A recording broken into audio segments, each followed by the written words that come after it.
ರಾಜ್ಯದಲ್ಲಿ ನಿಲ್ತಾ ಇಲ್ಲ ಮರಾಠಿಗರ ಪುಂಡಾಟಿಕೆ. ಮಹಾ ಪುಡಾರಿಗಳ ವಿರುದ್ಧ ಕನ್ನಡ ಪರ ಸಂಘಟನೆಯವರು ಸಿಡಿದೆದ್ದಿದ್ದಾರೆ. ಕನ್ನಡ ಸಂಘಟನೆಗಳ ನಡುವೆ ಒಗ್ಗಟ್ಟು ಇದೆಯಾ ಅನ್ನುವಂಥ ಪ್ರಶ್ನೆಗೆ ಇಲ್ಲ ಅನ್ನುವಂಥ ಉತ್ತರ ಸಿಗ್ತಾ ಇದೆ. ನಾನೊಂದು ತೀರಾ ನೀನೊಂದು ತೀರಾ ಕನ್ನಡ ಪರ ಸಂಘಟನೆಗಳ ಮಧ್ಯೆ ಕೂಡ ಪರಿಸ್ಥಿತಿ. ಕನ್ನಡ ಹೋರಾಟದಲ್ಲೂ ಕೂಡ ಬಣಗಳ ಬಡಿದಾಟ ಬೇಕಾ? ನಾಡು ನುಡಿಗೆ ಸಂಘಟನೆಗಳ ಸ್ವಪ್ರತಿಷ್ಠೆ ಯಾಕೆ ಅನ್ನೋದು ಪ್ರಶ್ನೆ. ಕನ್ನಡ ಪರ ಹೋರಾಟಕ್ಕೂ ಒಂದಾಗಲ್ವಾ ಸಂಘಟನೆಗಳು? ರಾಜಕಾರಣಿಗಳಲ್ಲಿ ಒಗ್ಗಟ್ಟಿಲ್ಲ ಅಂತ ಹೇಳ್ತೀವಿ, ಈ ಕಡೆ ಕನ್ನಡ ಪರ ಸಂಘಟನೆಗಳಲ್ಲೂ ಕೂಡ ಒಗ್ಗಟ್ಟಿಲ್ಲ ಹೋರಾಟದ ವಿಚಾರಕ್ಕೆ ಸಂಬಂಧಪಟ್ಟ ವಿಷಯ ಏನಪ್ಪಾ ಅಂತಂದ್ರೆ ಮೊನ್ನೆ ನಾರಾಯಣಗೌಡರು, ಈಗ ನಾರಾಯಣಗೌಡರಿಗೂ ಪ್ರವೀಣ್ ಶೆಟ್ಟರಿಗೂ ಸ್ವಲ್ಪ ಆಗೋದಿಲ್ಲ ಆಯ್ತಾ. ಮೊದಲು ಜೊತೆಗಿದ್ರು, ಆಮೇಲೆ ಶಿವರಾಮೇಗೌಡರು ಅಂತ ಇನ್ನೊಬ್ರು ಇದ್ದಾರೆ, ಅವರೆಲ್ಲ ಮೊದಲು ಜೊತೆಗಿದ್ರು, ಸ್ವಲ್ಪ ದೂರ ದೂರ. ಆದರೆ ಕನ್ನಡದ ಬಾವುಟ ಇದೆಯಲ್ಲ ಅದರ ಒಳಗೆ ಎಲ್ಲರೂ ಒಂದಾಗ್ತಾರೆ. ಇವನ್ ವಾಟಾಳ್ ನಾಗರಾಜ್ ಕೂಡ ಒಂದಾಗ್ತಾರೆ, ಇಲ್ಲ ಅಂತಲ್ಲ. ಆದರೆ ಅಲ್ಲೂ ಸ್ವಲ್ಪ ಒಂದು ಕಿರಿಕಿರಿಗಳು. ಈಗ ಮೊನ್ನೆ ಭಾಳ ಸಕ್ಸಸ್ಫುಲ್ ಆಗಿ ಆಯ್ತಪ್ಪ. ನಾವೊಂದು ಅಂದರೆ ನೀವು ಯಾವುದೇ ಇಂಥ ಗಲಾಟೆಗಳು ಆಗೋದೇ ಇಲ್ಲ ಅಂತಲ್ಲ, ನೀವು ಅದನ್ನು ಜೀವನ ಪೂರ್ತಿ ಮಾಡ್ಕೊಂಡು ಕೂತ್ಕೊಳ್ಳೋಕೆ ಆಗೋದಿಲ್ಲ. ಅದಾದ ನಂತರ ಮರುದಿವಸ ಏನೋ ಇವರು ಮಾಡಿದ್ರು, ಯಾರು ವಾಟಾಳ್ ನಾಗರಾಜ್ ಮಾಡಿದ್ರು, ಓಕೆ ಫೈನ್. ಅಥವಾ ಅಲ್ಲಿ ಬೆಳಗಾವಿಯಲ್ಲಿ ಆದಾಗ ಇಲ್ಲೂ ಕೂಡ ವಾಟಾಳ್ ನಾಗರಾಜ್ ಅವರು ಮಾಡಿದ್ರೆ ನಡೀತಿತ್ತು. ಈಗ ಏನಾಗಿದೆ ಅಂದರೆ ವಾಟಾಳ್ ನಾಗರಾಜ್ ಅವರು ಕರೆ ಕೊಟ್ಟಿದ್ದಾರೆ 22ಕ್ಕೆ ಬಂದ್. ಈಗ ಉಳಿದ ಸಂಘಟನೆಗಳ ಜೊತೆ ಅದು ಮಾತುಕತೆ ಆಗಿದೆಯಾ? ಈಗ ಎಲ್ಲ ಸಂಘಟನೆಗಳು ಸೇರಿ ಅಂತ ಮಾಡಿದರೆ ಅದಕ್ಕೊಂದು ವಿಷಯ ಬೇರೆ ಆಯಿತಾ. ಸೊ ನೀವು ಕನ್ನಡವನ್ನು ನಿಮ್ಮ ಸ್ವಂತ ಆಸ್ತಿ ಥರ ಬಳಸ್ಕೊಳ್ಳೋದು ಕೂಡ ಸರಿಯಲ್ಲ. ಜನಗಳು ಮಾತಾಡ್ತಾರೆ ಅಂದ ಕಾರಣಕ್ಕಾಗಿ ಅಲ್ಲಿ ಮೊನ್ನೆ ಆಯಿತು, ಈಗ ನಾನು ಹೇಳ್ತೀನಿ, ಇದಲ್ಲ. ಕನ್ನಡ ಇಂಪಾರ್ಟೆಂಟ್ ಆಗಬೇಕು. ಅಲ್ಲಿ ವಾಟಾಳ್ ನಾಗರಾಜ್ ಇಂಪಾರ್ಟೆಂಟ್ ಆಗಬಾರ್ದು, ಅಲ್ಲಿ ನಾರಾಯಣಗೌಡರು ಇಂಪಾರ್ಟೆಂಟ್ ಆಗಬಾರ್ದು, ಅಲ್ಲಿ ಪ್ರವೀಣ್ ಕುಮಾರ್ ಶೆಟ್ಟರು ಇಂಪಾರ್ಟೆಂಟ್ ಆಗಬಾರ್ದು. ಅಲ್ಲಿ ಕನ್ನಡ ಇಂಪಾರ್ಟೆಂಟ್ ಆಗಬೇಕು. ಕನ್ನಡ ಮುಖ್ಯವಾಗಬೇಕು, ಕನ್ನಡಕ್ಕಾಗಿ ಅಂತ ಇರಬೇಕು. ಇದು ನನಗಾಗಿ ಕನ್ನಡ ಅಂತಂದರೆ ಅದಾಗೋದಿಲ್ಲ. ಸೊ ಎರಡನೇದೇನಪ್ಪ ಅಂತಂದರೆ ನಾವು ನಮ್ಮನ್ನೇ ಬಂದ್ ಮಾಡ್ಕೊಳ್ಳೋದೇನ್ರಿ ಇದು? ಈಗ ಅವ್ರು ನಮಗೆ ಹೊಡೆದಾಗ, ಅವ್ರು ನಮ್ಮ ಮೇಲೆ ಅಟ್ಯಾಕ್ ಮಾಡಿದಾಗ ನಾವು ಅಟ್ಯಾಕ್ ಮಾಡಬೇಕಲ್ವಾ? ಹೆಂಗೆ ಅಟ್ಯಾಕು? ಹೋಗೋಣ, ದಂಡೆತ್ತಿ ಹೋಗೋಣ, ಬರ್ತೀವಿ, ಮಹಾರಾಷ್ಟ್ರ ಗಡಿ ಪ್ರವೇಶ ಮಾಡ್ತೀವಿ, ಹಂಗೆ ಮಾಡೋಣ. ಬನ್ನಿ ತಡೀಲಿ, ಮಹಾರಾಷ್ಟ್ರ ಗಡಿ ಪ್ರವೇಶ ಒಂದು 5 ಕಿಲೋಮೀಟರ್ ತನಕ ಬರ್ತೀವಪ್ಪ, ಏನು ಮಾಡ್ತೀರಿ ಕನ್ನಡಿಗರು, ನುಗ್ತೀವಿ ಅನ್ನೋ ರೀತಿಯಲ್ಲಿ ಮಾತಾಡೋದು, ಹಂಗೆ ಮಾಡೋಣ. ಇದು ಬಂದ್ ಅಂತಂದರೆ ಓಕೆ, ನೀವು 3 ಜನನೂ ಕೂತ್ಕೋತೀರಾ? ಮೇನ್ 3 ಜನ, ಎಷ್ಟು ಜನ, ಎಷ್ಟೋ ಒಂದು 50 ಸಂಘಟನೆ ಇದೆ, ಎಲ್ಲ ಕೂತ್ಕೋತೀರಾ? ವಾಟಾಳ್ ನಾಗರಾಜ್ ಇನ್ಕ್ಲೂಡೆಡ್, ನಾರಾಯಣಗೌಡರು ಇನ್ಕ್ಲೂಡೆಡ್, ಪ್ರವೀಣ್ ಶೆಟ್ಟರು ಕೂತ್ಕೊಳ್ಳಿ. ಪತ್ರಿಕಾಗೋಷ್ಠಿಯಲ್ಲಿ ನಾವೆಲ್ಲ ಸೇರಿ ಒಂದು ಮಾತು ಬರಲಿ. ನೀವು ಹಿರಿಯರುಗಳಿದ್ದೀರಿ, ಡಿವೈಡ್ ಆ್ಯಂಡ್ ರೂಲ್ ಮಾಡಬೇಡಿ. ಯಾಕಂದರೆ ಮುಂದಿನ ದಿನಮಾನಗಳಲ್ಲಿ ಅದು ಕಷ್ಟ ಆಗುತ್ತೆ. ಯಾಕಂದರೆ ಆ ಫ್ಲ್ಯಾಗ್ಗೆ, ಆ ಬಾವುಟಕ್ಕೆ ಒಂದು ಮರ್ಯಾದೆ ಖಂಡಿತವಾಗ್ಲೂ ಇದೆ. ಹೇಗೆ ತ್ರಿವರ್ಣ ಧ್ವಜ ನಾವು ಹೇಳ್ತೀವಲ್ಲ, ಭಾರತ ನಮಗೆ ಮೊದಲು ಯಾವತ್ತೂ ಕೂಡ ಆಯಿತಾ. ದೇಶ ಅಂತ ಬಂದಾಗ ಭಾರತ ಮೊದಲು, ನೇಷನ್ ಫಸ್ಟ್. ರಾಜ್ಯ ಅಂತ ಬಂದಾಗ ರಾಜ್ಯ ಮೊದಲು. ದೇಶದ ವಿಚಾರ ಬಂದಾಗ ನಾನು ಅನೇಕ ಬಾರಿ ಹೇಳಿದ್ದೀನಿ, ನಾವು ಯಾವುದು ಕಾಶ್ಮೀರ ಭಾರತದ ಅವಿಭಾಜ್ಯ ಅಂಗ ಅಂತ ಹೇಳ್ತೀವಿ. ನಮ್ಮಲ್ಲಿ ಹೆಂಗೆ ದ್ವಂದ್ವ ಹುಟ್ಟಿಸ್ತಾರೆ ಅಂತಂದರೆ, ಕಾಶ್ಮೀರ ನಮಗೆ ಸೇರಲೇಬೇಕು, ಕಾಶ್ಮೀರಕ್ಕಾಗಿ ಹೋರಾಡಲು ಸಿದ್ಧ ಅಂತ ಮಾಡಿರ್ತೀವಿ ಅಂತ ತಿಳ್ಕೊಳ್ಳಿ. ನಾಳೆ ಒಂದು ಮ್ಯಾಚ್ ಆಗುತ್ತೆ, IPL ಮ್ಯಾಚು, ಜಮ್ಮು ಕಾಶ್ಮೀರ ಮತ್ತು ಕರ್ನಾಟಕ. ಆಗ ಬಗ್ಗು ಬಡಿತೇವೆ ಕಾಶ್ಮೀರವನ್ನೊಂದು ಹಾಕಿದಾಗ ಒಬ್ಬ ನೋಡಿದ್ರಾ ಡಬಲ್ ಸ್ಟ್ಯಾಂಡರ್ಡು, ಅವತ್ತು ಕಾಶ್ಮೀರ ನಮ್ಮದು ಅಂದ, ಇವತ್ತು ನೋಡಿ. ಹಂಗಲ್ಲಪ್ಪ, ಅದಕ್ಕೆ ಹೇಳೋದು ಶಾಲೆಗೆ ಹೋಗಬೇಕು ಅಂತ. ಶಾಲೆಗೆ ಹೋಗಬೇಕು, ಆಮೇಲೆ ಒಳ್ಳೆ ಟೀಚರ್ ಸಿಗಬೇಕು, ಶಾಲೆ ಪಾಠ ಕಲ್ತಿರಬೇಕು ಅಂತೇಳಿ ನಾನು ಹೇಳ್ತಿರೋದು ಅದೇ ಮಾತನ್ನು. ಇಲ್ಲಿ ಯಾರು ನಾವು ಈ ಹಿಂದೆ ಯಾರಿಗೆ ಅಲ್ಲಿಯ ಮೇಯರ್ಗೆ ಮಸಿ ಬೆಳೆದಿದ್ದೀವಿ, ನೀವು ಡ್ರೈವರ್ಗಳಿಗೆ, ಕಂಡಕ್ಟರ್ಗಳಿಗೆ ಮಸಿ ಬೆಳೆದು ಹೀರೋ ಆಗೋದು ಬೇಡ, ಅವರು ಹೀರೋ ಆಗೋದು ಬೇಡ, ನಾವು ಹೀರೋ ಆಗೋದು ಬೇಡ. ನೀವು ತಾನೇ ಮಸಿ ಬೆಳೆದಿದ್ದು. ಬನ್ನಿ, ನಮ್ಮ DK ಶಿವಕುಮಾರ್ ಅವ್ರಿಗೆ ಬೆಳೆಯೋ ತಾಕತ್ತಿದೆಯಾ ಮಸಿ? ನಮ್ಮ CMಗೆ ಮಸಿ ಬೆಳೆಯೋ ತಾಕತ್ತಿದೆಯಾ? ಅಲ್ಲೇ ಉಸ್ತುವಾರಿ ಲಕ್ಷ್ಮೀ ಹೆಬ್ಬಾಳ್ಕರ್ಗೆ ಮಸಿ ಬೆಳೆಯೋ ತಾಕತ್ತಿದೆಯಾ? ಸತೀಶ್ ಜಾರಕಿಹೊಳಿ ಅವರಿಗೆ ಮಸಿ ಬೆಳೆಯೋ ತಾಕತ್ತಿದೆಯಾ? ಅಲ್ಲಿ 18 ಜನ MLAಗಳಿದ್ದಾರೆ, ಯಾರಿಗಾದ್ರೂ ಒಬ್ಬರಿಗೆ ಮಸಿ ಬೆಳೆಯೋ ತಾಕತ್ತಿದೆಯಾ? ಅದು ತಾಕತ್ತು. ಇದು ರೋಡಲ್ಲಿ ಹೋಗೋನು ನಿಲ್ಲಿಸಿದ್ರೆ ಪಾಪ ಅವನೇನು ಮಾಡೋಕ್ಕಾಗತ್ತೆ? ನಾವು ಅಷ್ಟೇ, ಇಲ್ಲೆಲ್ಲ ಬಂದ್ ಮಾಡೋದು. ಇಲ್ಲಿ ಬಂದ್ ಮಾಡಿ ಏನು ಕತ್ತೀರಿ? ನಮ್ಗೆ ಲಾಸ್ ಮಾಡ್ಕೊಳ್ಳೋದು. ತಾಕತ್ತಿದೆಯಾ? ಹೋಗೋಣ, ನುಗ್ಗೋಣ. ಮಹಾರಾಷ್ಟ್ರ ಬಾರ್ಡರ್ ನುಗ್ತಾ ಇದ್ದೀವಿ, ಬೆಳಗಾವಿ ಬಾರ್ಡರ್ ನುಗ್ತಾ ಇದ್ದೀವಿ, ಆ ಕಡೆ ತಾಕತ್ತಿದ್ರೆ ತಡೀರಿ, ಬರ್ತೀವಿ ಅಲ್ಲಿ ತನಕ ಅಂತೇಳಿ. ಆಮೇಲೆ ನಾವು ಅಲ್ಲಿಯ ಮೇಯರ್ಗೆ ಮಸಿ ಹಾಕಿದ್ದೀವಿ, ಇನ್ನು MLAಗೂ ಹಾಕ್ಬೋದು, ಗೊತ್ತಿಲ್ಲ ನಮಗೆ. ಹಾಗಂತ ನಮ್ಮ ತಂಟೆಗೆ ಬರಬೇಡಿ ಅಂತ. ನೀವು ಮರಾಠಿ ಭಾಷೆ ಬಗ್ಗೆ ನಿಮಗೆ ಪ್ರೇಮ ಇದೆಯಾ, MES ಇದೆಯಾ, ಅಲ್ಲಿ ಇಟ್ಕೊಳ್ಳಿ, ಇಲ್ಲ ಅಂತಲ್ಲ. ತಮಿಳವರಿದ್ದಾರೆ, ನಾವು ಯಾವುದೇ ಭಾಷಾ ವಿರೋಧಿಗಳಲ್ಲ. ನಮ್ಮ ತಂಟೆಗೆ ಬಂದರೆ ಮಾತ್ರ ನಾವು ಬಿಡಲ್ಲ. ಈಗ ಮಾರ್ಚ್ 22ಕ್ಕೆ ಅಖಂಡ ಕರ್ನಾಟಕ ಬಂದ್ ಅಂತೇಳಿ ಇದರ ಬಗ್ಗೆ ಸ್ವಲ್ಪ ಒಣ ಪ್ರತಿಷ್ಠೆ ಇದೆ. ಬನ್ನಿ ಅದರ ಬಗ್ಗೆ ಒಂದು ರಿಪೋರ್ಟ್.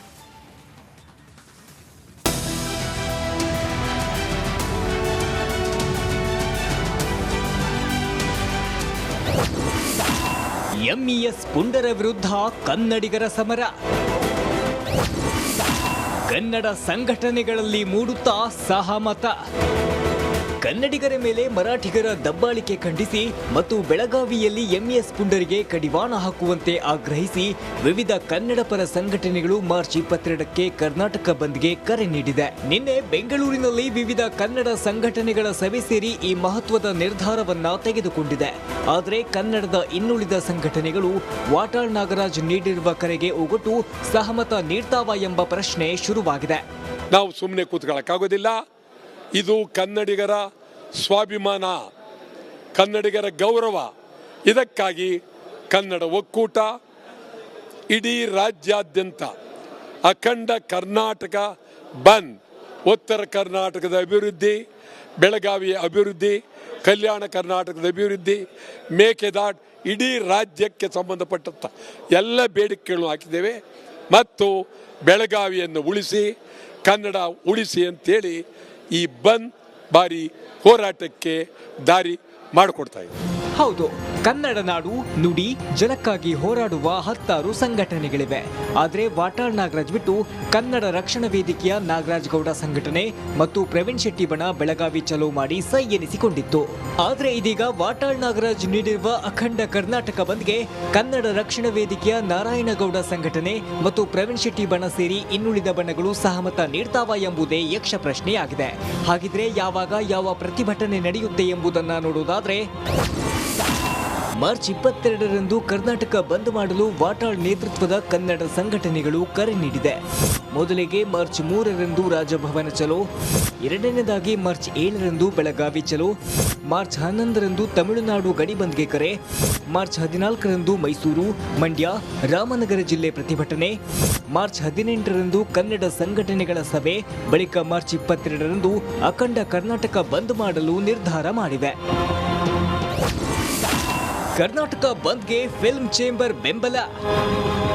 ಮಾರ್ಚ್ 22ಕ್ಕೆ ಅಖಂಡ ಕರ್ನಾಟಕ ಬಂದ್ಗೆ ಸದ್ಯ ಫಿಲ್ಮ್ ಚೇಂಬರ್ ಬೆಂಬಲ ಘೋಷಣೆ ಮಾಡಿದ್ದು, ಮುಂದಿನ ದಿನಗಳಲ್ಲಿ ಹೋಟೆಲ್ ಮಾಲೀಕರು, ಆಟೋ ಸಂಘಟನೆಗಳು, ಖಾಸಗಿ ಬಸ್ ಸಂಘಟನೆಗಳು, ಬೀದಿ ಬದಿ ವ್ಯಾಪಾರಿಗಳು ಮತ್ತು ಎಲ್ಲ ಕಾರ್ಮಿಕ ಸಂಘಟನೆಗಳು, ಖಾಸಗಿ ಶಾಲೆಗಳು, ಓಲಾ ಊಬರ್ ಬೆಂಬಲ ಕೊಡಬೇಕು. ರೈತ ಸಂಘದಿಂದ ಬೆಂಬಲ ನೀಡುವ ಸಾಧ್ಯತೆ ಇದೆ.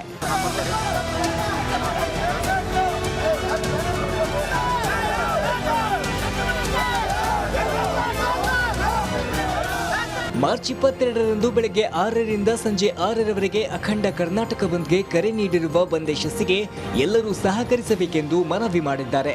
ಬಂದ್ಗೆ ಎಲ್ಲ ಸಂಘಟನೆಗಳು, ಕನ್ನಡ ರಕ್ಷಣಾ ವೇದಿಕೆಯ ನಾರಾಯಣಗೌಡರು, ಕನ್ನಡ ರಕ್ಷಣಾ ವೇದಿಕೆಯ ಪ್ರವೀಣ್ ಶೆಟ್ಟಿ ಸೇರಿ ಬೆಂಬಲ ನೀಡಬೇಕೆಂದು ವಾಟಾಳ್ ನಾಗರಾಜ್ ಒತ್ತಾಯಿಸಿದ್ದಾರೆ.